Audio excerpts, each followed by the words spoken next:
I just arrived at Paige's Crossing near Columbia City, Indiana.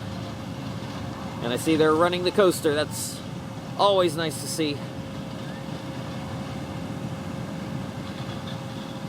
I think it's called Runaway Train.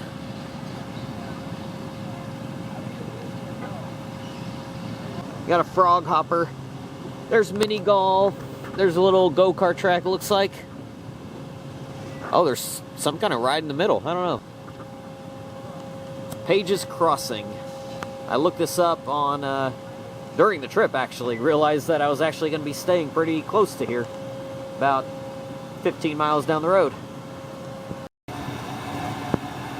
That's a very interesting setup they have here. We got one of these howler things, kind of in the middle of the go-karts. We got whatever this is. I have no idea. Frog hoppers over there. You got to take this bridge to get over to the roller coaster. But yeah, this is kind of a unique kiddie coaster. Looks real interesting. Yeah, this one looks really cool. Very different. Looks like we got a one ride operator, probably to operate all of the rides. Makes sense. They probably don't get busy enough to warrant having more than one. At least not at this hour. You actually, the drop on the kiddie coaster goes into a trench. Yeah, take that, Montu. The airtime hill, I noticed that hill goes real slow. You barely make it over that hill. And you have a couple tight helixes there. One direction, then going back up the other. Looks pretty cool.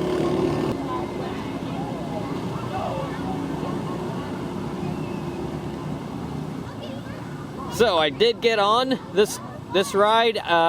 We had almost a full train, so actually it was a full train because that one seat can't be used because there's no padding on the lap bar.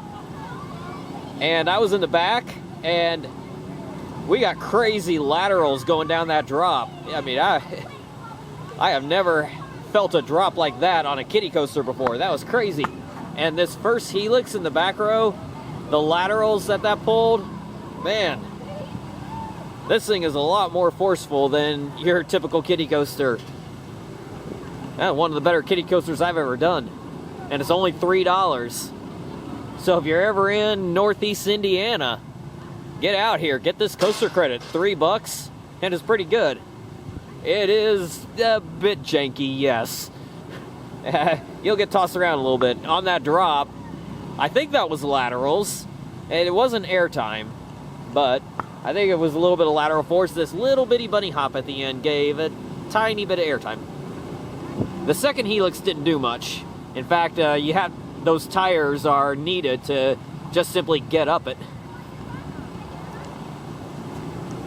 But very interesting, very weird. I don't know who made this. I gotta look that up because this is weird, it's janky, and it's cool.